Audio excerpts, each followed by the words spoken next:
Welcome back to my YouTube channel. आज हम आ गए हैं काफ़ी ज़बरदस्त वीडियो लेकर। आज हम पढ़ेंगे ज़ीरो कॉपी क्लोनिंग।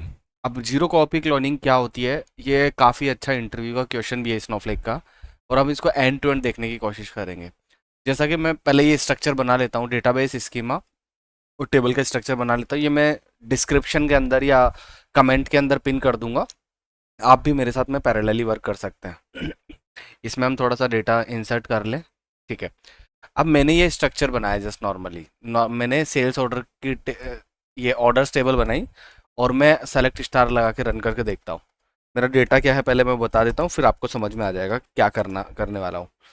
क्या होता है कि अगर मैं टेबल रन करता हूँ जो मैंने बनाई है, इसमें ये डेटा है, इस तरीके का है। बट क्या है, सपोज मान लो मैंने प्रोडक्शन में डेटा है, ये मेरे प्रोडक्शन में डेटा है। अब मेरे को एक कॉपी बना के है ना टेस्टिंग के लिए देनी है उसको। मैं नहीं चाहता कि प्रोडक्शन में कोई भी छेड़खानी करे, मतलब कुछ भी करे। मेरे को इस एग्जैक्ट डेटा का कॉपी बनाना है। तो कॉपी बनाने का मतलब है मैं कहीं पे दूसरी जगह डेटा बना लूँ या एक्सवाइजेड कुछ भी कर लूँ। तो वो अगर मैं डेटा इंसर्ट करूँगा, सपोज मान लो मैं किसी टेबल में इंसर्ट करूँगा या मैं कहीं पे इसका पूरा डेटा कॉपी करूँगा, तो स्टोरेज कॉस्ट लगेगी। ये यहाँ पे स्टोरेज कॉस्ट लगेगी। तो इसमें हमारे पास एक ऑप्शन आता है क्लोन का। क्लोन का कैसा ऑप्शन आता है, अगर मैं क्रिएट डेटाबेस स्कीमा, मैं डेटाबेस को क्लोन कर सकता हूँ, मैं टेबल को क्लोन कर सकता हूँ, मैं किसी भी चीज़ को क्लोन कर सकता हूँ एंटायरली। अगर मैं सेम चीज़ों को मैं अगर सपोज मान लो मैं यहाँ से दिखाऊँ आपको, सपोज मैं यहाँ पे लगा देता हूँ क्रिएट डेटाबेस। डेटाबेस का नाम ई कॉमर्स प्रॉड अंडरस्कोर क्लोन। और क्लोन क्या करना है, मेरे को ई कॉमर्स प्रॉड डेटाबेस क्लोन करना है। और सिर्फ अगर मैं इस कमांड को रन करूँगा तो ऑलरेडी एग्जिस्ट। ओके, ये मैंने पहले बना रखा है इसलिए ऐसा एग्जिस्ट कर रहा है। आप आपको कुछ नहीं, कमांड को अगर ऑलरेडी बना हुआ है तो आपको सिर्फ ऐसा कर दो क्रिएट और रिप्लेस। अगर ऑलरेडी एग्जिस्ट है तो रिप्लेस हो जाएगा, दैट्स इट। और अब मैं इसको अगर रन करूंगा तो अब इस कमांड को रन करते, क्लोन कमांड देनी होती है। क्रिएट और रिप्लेस डेटाबेस, जो डेटाबेस बनाते हैं वो, उसके बाद में क्लोन कमांड। और कौन से डेटाबेस को क्लोन करना चाहते हैं, ई कॉमर्स प्रोड को क्लोन करना चाहते हैं। ठीक है, ये सक्सेसफुली एग्जीक्यूट हो गया, ई कॉमर्स प्रॉड अंडरस्कोर क्लोन। अब अगर मैं देखूँ यहाँ पे डेटाबेस के अंदर, तो मेरा ई कॉमर्स प्रॉड बना हुआ है। और फिर यहाँ पे मैं इसमें सेल्स सेल्स के अंदर मेरे पास एक टेबल है। ठीक है, ई कॉमर्स प्रॉड स्कीमा ये रहा, ऑर्डर्स टेबल है, तो ये मेरे पास ऑर्डर्स टेबल है। ठीक है, सेम एग्जीक्यूट मैंने ये करा, ई कॉमर्स प्रॉड क्लोन यहाँ पे दिख रहा है, ई कॉमर्स प्रॉड क्लोन। इसके अंदर सेल्स स्कीमा और ये टेबल ऑर्डर्स टेबल है, सेम टेबल है यहाँ पे भी है। तो इसका मतलब है कि मैंने क्लोन करा, तो क्या क्लोन डेटा मतलब डेटा रख रहा है क्या? नहीं। जब भी हम कभी क्लोन करते हैं तो बिल्कुल इंस्टेंट रना तुरंत बन जाता है। There is no extra storage. वो एग्जैक्ट उसी माइक्रो पार्टीशंस को मतलब रेफर करेगा जिसको ये पहले वाला डेटाबेस मतलब ई कॉमर्स प्रोड रेफर कर रहा है, उसी को रेफर करेगा, दैट्स इट। अगर डेटाबेस बनाएंगे तो डेटाबेस के अंदर जितने भी ऑब्जेक्ट्स हैं, सपोज मान लो ई कॉमर्स प्रॉड है, ई कॉमर्स प्रॉड में जो स्कीमा है, उसके अंदर जो टेबल्स है, जो भी बने हुए हैं, सारे के सारे क्लोन हो जाएंगे उसके अंदर, जितनी कुछ भी बनी हुई है। तो एग्जैक्ट क्लोन हो जाता है कंप्लीटली। दूसरी चीज़ क्या होता है, अगर सपोज मान लो उसके बाद में अगर मेरे को है ना, सपोज मैं यहाँ पे कर देता हूँ, अभी मैं ये अमाउंट वाली सेल्स ऑर्डर की टेबल दिखाता हूँ आपको। अगर मैं सेल्स ऑर्डर देखूँ यहाँ पे, सेल्स ऑर्डर के अंदर आप है ना राहुल शर्मा के अगेंस्ट अमाउंट देखो कितना है, ये रहा 79,999। ठीक है, अगर मैं इसको अपडेट कर दूँ, जीरो कर दूँ सेल्स ऑर्डर में, अगर मैं जीरो कर देता हूँ, कर दिया जीरो, मैं वापस से सेल्स ऑर्डर देख रहा हूँ तो सेल्स ऑर्डर जीरो हो गया। सॉरी, ई कॉमर्स फ्रॉड, अच्छा सॉरी डेव में करा मैंने अच्छा, मैंने ई कॉमर्स डेव के अंदर मतलब है ना सेल्स ऑर्डर जीरो करा है। जो अभी मैंने क्लोन बनाया ना ई कॉमर्स डेव, इसमें सेल्स ऑर्डर जीरो करा है। अभी प्रॉड में तो आपको दिख रहा है 79,000। बट अगर मैं डेव डेव डेटाबेस में देखूंगा, अगर मैं डेव डेटाबेस में देखूंगा, आपको समझ में आएगा कि डेव में जीरो हुआ है, राहुल शर्मा के अगेंस्ट डेव में जीरो हुआ। इसका मतलब ये है कि जब एक बार क्लोन बन जाता है तो उसके बाद में आप अपडेट करो या इंसर्ट करो या उसको कितना भी मॉडिफाई करो, वो सेपरेटली मॉडिफाई होंगे। ऊपर वाला डेटाबेस अलग तरीके से मॉडिफाई होगा, नीचे वाला क्लोन बनने के बाद में अलग तरीके से मॉडिफाई होगा। तो जब भी हम कभी किसी डेटा को तुरंत कॉपी करके किसी दूसरे को टेस्टिंग एनवायरनमेंट के लिए देना चाहें तो हम क्लोन बना के दे सकते हैं, उसके बाद में वो डिफरेंट डिफरेंट ट्रीट होंगे। ठीक है, अब ऐसे ही जैसे e commerce fraud sales orders, अगर मैं इसको चेक कर रहा था तो मैं बता रहा था ना राहुल शर्मा के अगेंस्ट ये वही वैल्यू आ रही है, जीरो नहीं है। डेव के अंदर जीरो कर दिया, तो ये अगर मैं यहाँ पे अपडेट कर देता तो, अगर सपोज मान लो मैं प्रॉड में अपडेट कर देता, मान लो मैं यहाँ पे प्रॉड में अपडेट कर देता हूँ, यार प्रॉड में अपडेट कर देता हूँ। अमाउंट अभी 80,000 है, मैं 500 कर देता हूँ, 500 कर देता हूँ। और अगर मैं फिर इसको रन करता हूँ, सपोज इसको रन करता हूँ, अपडेट कर दिया, ठीक है, इसको रन कर दिया। अगर मैं प्रॉड प्रॉड चेक करूंगा, सिर्फ prod select star from e commerce prod sales orders, और ये चेक करूंगा तो आपको यहाँ पे दिखने में पता चलेगा कि 500 अपडेटेड हुआ। लेकिन अगर मैं डेव चेक करूँ तो सिर्फ डेव, तो 500 का इफेक्ट डेव पे हो रहा है क्या? कुछ कुछ बोल सकते हैं ना कि मैं बेस टेबल आपकी वो थी लेकिन इस पे क्लोन बना दी, नहीं। क्लोन में एक बार बनने के बाद में वो डेटा डिफरेंट डिफरेंट हो जाता है, लेकिन पार्टीशन उसकी के हिट करता है। मतलब एक बार अगर वहां पे कुछ अपडेट हो रहा है तो फिर अपडेट का अलग से कॉस्ट लगता है। अभी इनिशियल में तो there is no extra cost अगर कुछ भी चीजें हैं तो, लेकिन अगर आप अपडेट कर रहे हो, कुछ भी कर रहे हो, तो फिर वो चार्ज लगेगा। खत्म, ये चीज है। तो अब केस समझते हैं। देखो सपोज मान लो आपने क्या करा एक्सीडेंटली, अब किस किस केस में हम क्लोन बनाते हैं जनरली, मतलब कोई डेटा रिकवरी करने के लिए या किसी के लिए भी डेटा रिकवरी करने के लिए मैंने बता दिया है टाइम ट्रेवल और फेल सेफ। अगर नहीं देखा तो आप मेरा वीडियो जाके प्लेलिस्ट में देख लीजिए, आपको समझ में आ जाएगा। पर अगर सपोज मान लो बैंकिंग डोमेन है, बैंकिंग डोमेन के अंदर सारा का सारा डेटा यहाँ पे रखा हुआ है, और ये बैंकिंग डोमेन का डेटाबेस है कम्प्लीटली, ठीक है। और मैं यहाँ पे बैंकिंग के अकाउंट्स की डिटेल्स निकालता हूँ। यहाँ पे ये बैंकिंग के अकाउंट्स की डिटेल है, एफडी है, करंट है, सेविंग है, एक्सवाइजेड। गलती से मेरा एक ये डिलीट हो गया, सपोज मान लो ये डिलीट हो गया, सेविंग अकाउंट डिलीट हो गया, ठीक है। अब मैं यहाँ पे देखता हूँ तो मेरे को सेविंग अकाउंट दिखेगा ही नहीं यहाँ पे। यहाँ पे मेरे को सेविंग अकाउंट करंट और एफडी दिख रहा है, सेविंग अकाउंट नहीं दिख रहा। उसके लिए क्या करते हैं, उसके लिए सबसे बेटर ऑप्शन मैंने आपको बताया था टाइम ट्रेवल। हमेशा टाइम ट्रेवल बताया था, राइट। टाइम ट्रेवल क्या करता है, एट लगाओगे, ऑफसेट लगाओगे, भाई 100 सेकंड पहले का जो भी डेटा था वो मेरे को यहाँ पे दे दो, ठीक है। अगर 100 सेकंड पहले ऑब्जेक्ट बन गया होगा, तो अभी मेरा 100 सेकंड पहले ऑब्जेक्ट बना नहीं है, तो मतलब कितने सेकंड, मतलब सपोज मान लो आप बोल दो इसको कि 30 सेकंड पहले जो भी डेटा था ना वो सारा का सारा डेटा मेरे को यहाँ पे दे दो। वो 30 सेकंड पहले का डेटा आपको दे देगा कि हाँ ठीक है, अभी 30 सेकंड पहले हमने वो डिलीट कर दिया था, क्या बोलते हैं उसको, कंप्लीट डिलीट कर दिया था, सेविंग डिलीट कर दिया था। तो अब 60 सेकंड पहले का देखते हैं। 60 सेकंड पहले भी ऑब्जेक्ट नहीं बना, ऑब्जेक्ट बनने का वेट करते हैं, कितने कितनी देर में बनेगा देखते हैं, लेट्स सी। हाँ अब एग्जिट हो गया, ये देखो सेविंग डेटा आ गया, खत्म। तो 60 सेकंड पहले ऑब्जेक्ट बना हुआ था, तो अब ये सेविंग डेटा। तो रिकवरी का वीडियो देखना, ऐड क्यों लगा रहा हूँ, ऑफसेट क्यों लगा रहा हूँ, मैं डाल दूंगा डिस्क्रिप्शन में भी, बट आप देख सकते हैं। अब क्रिएट और रिप्लेस टेबल, ये पूरा का पूरा नाम रख लिया टेबल का नाम। क्लोन कर रहा हूँ, क्लोन कहाँ से कर रहा हूँ, इससे बैंकिंग डीबी अकाउंट और इस ऑफसेट से, क्योंकि इस टाइम पर 200 सेकंड पहले जो मेरा डेटा था वो मेरे को इसमें डाल दो, अकाउंट रिकवर्ड में डाल दो, खत्म। तो हम क्या करते हैं, इस तरीके से भी हम इसको यूज कर सकते हैं।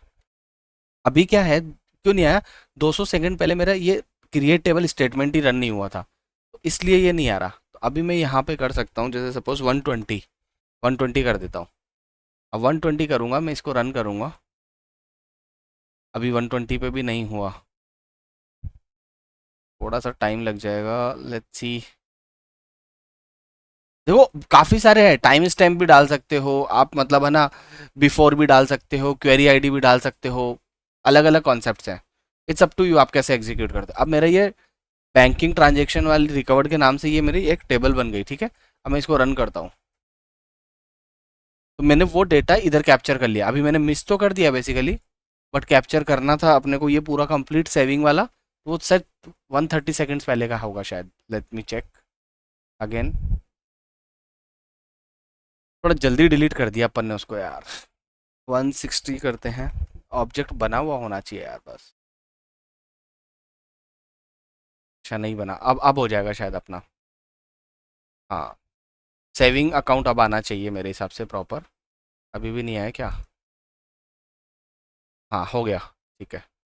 अब अपने पास यहाँ पे सेविंग अकाउंट आ जाएगा। 160 पहले अपन ने सेविंग अकाउंट था, डिलीट नहीं करा था, ठीक है। तो ये अपने पास सेविंग, इस तरीके से क्लोन बना के भी आप है ना रिकवर कर सकते हो। मतलब क्लोन बनाया, अपन ने रिकवर कर लिया ऑफसेट लगा के, ऑफसेट लगा के, मतलब ऑफसेट से कर सकते हो, बिफोर से लगा के, टाइम स्टैम्प के साथ में कर सकते हो, क्वेरी आईडी से कर सकते हो, ये सारा का सारा कंप्लीटली क्लोन का बेसिक कॉन्सेप्ट है। आप टेबल का क्लोन बना सकते हो, डेटाबेस का क्लोन बना सकते हो, मतलब स्कीमा का भी क्लोन बना सकते हो। तो आप ये किसी भी चीज़ों का क्लोन पूरा प्रॉपर वे में बना सकते हो। जैसे अभी मैंने एक, जैसे सपोज ये डेटाबेस है, ये पूरा का पूरा टेबल है, यहाँ पे मैंने आपको बताया था कि अगर सपोज मान लो कैलकुलेशंस करनी हो अपने पास में, ए बी टेस्टिंग बोलते हैं जिसको, ए बी टेस्टिंग। सपोज ये मेरा एक पूरा का पूरा कंप्लीटली यहाँ से, एक सेकेंड, ये देखो, स्कीमा और डेटाबेस बनाते हैं पहले, दोनों बन गए। फिर इसके बाद में टेबल टेबल कमांड रन करते हैं, create table table statement run करते हैं। फिर इसके बाद में ये इंसर्ट अपडेट कर देते हैं, कर दिया इंसर्ट अपडेट। अब इसके बाद के अंदर क्या होता है, मैं एक डेटा स्कीमा का क्लोन बना रहा हूँ, दीज आर द स्कीमा। अब स्कीमा का क्लोन क्यों बना रहा हूँ, पहले बात तो आपको मैं बता देता हूँ डेटाबेस क्या है। डेटाबेस है रिटेल डीबी, ठीक है, रिटेल डीबी। अगर मैं रिटेल डीबी देखूँ, these are the retail DB, यहाँ पे दिख रहा है रिटेल डीबी। इस रिटेल डीबी के अंदर पब्लिक और प्राइसिंग, प्राइसिंग एक स्कीमा है, ठीक है। अब मैं क्या कर रहा हूँ, मैं इस डेटा को छेड़ना नहीं चाहता, मैं ये एज्यूम कर रहा हूँ ये प्रोडक्शन का डेटा है। मेरे को ए बी टेस्टिंग मतलब दो डेटाबेस के पैरेलली टेस्ट करके देखना है, कि मतलब कि दो स्कीमा को पैरेलली चेक चेक करके देखना है उनमें वैल्यू क्या रहती है। मैं क्या करूँगा, एक स्कीमा का क्लोन बना लूंगा, प्राइसिंग टेस्ट ए, दूसरे का प्राइसिंग टेस्ट बी।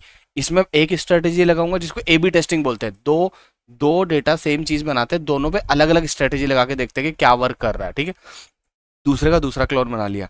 अब मैं क्या करूंगा, अब ध्यान से देखना, अब मैं क्या करूंगा, मेरे को बस नॉर्मल सा कॉन्सेप्ट है कि मतलब ये दोनों क्लोन बन गए मेरे पूरे के पूरे कंप्लीटली। ये वाली चीज़ को स्किप कर दो, मैं ट्रंकेट करके डेटा अपलोड कर रहा था, बट आप इसको स्किप कर सकते हैं, इतना कुछ ज़रूरी नहीं है। आपको बस ये कॉन्सेप्ट समझना है ए बी टेस्टिंग क्या होती है। ए बी टेस्टिंग, ये एक क्लोन बनाया स्कीमा का, एक ये बी क्लोन बनाया, एग्जैक्ट डेटा रखा है। मैं अगर इधर रिफ्रेश करके दिखाऊँ आपको, अगर मैं इधर रिफ्रेश करके दिखाऊँ, रिटेल ए, प्राइसिंग टेस्ट ए और प्राइसिंग टेस्ट बी, इन दोनों में टेबल सेम रहेगी, डेटा भी सेम रहेगा, ठीक है। अब दोनों पे अलग अलग स्ट्रेटेजी लगाऊंगा। मैं क्या कर रहा हूँ, पहले ए वाले पे क्या कर रहा हूँ, जो प्राइस है ना, प्राइस उसका 90% रख रहा हूँ। अगर आपको सिर्फ मतलब वो देखना है, सेलेक्ट स्टार देखना है, तो सेलेक्ट स्टार में यहाँ से दिखा देता हूँ। सेलेक्ट स्टार, इधर देखो, select star from, select star from this. और अगर मैं इसको रन करता हूँ जस्ट नॉर्मली, इसी को रन करता हूँ एग्जैक्ट, तो मेरे पास ये टेबल आती है, ठीक है। ये मेरे पास टेबल आती है। इसमें आपको दिख रहा है, प्राइस दिख रही है 450, 8999 समथिंग। मैं बोल रहा हूँ कि यार मेरे को ना ये जो ए है ना, इसके ऊपर मतलब है ना, आप है ना 90% डिस्काउंट दो प्राइस पर। प्राइस पर डिस्काउंट देने के लिए मैं क्या करूँगा, अपडेट कराऊंगा किसको, प्राइस कॉलम को। क्या करूँगा, प्राइस मल्टीप्लाई बाय 90, सॉरी ये नहीं चाहिए अपने को, हाँ प्राइस मल्टीप्लाई बाय 90।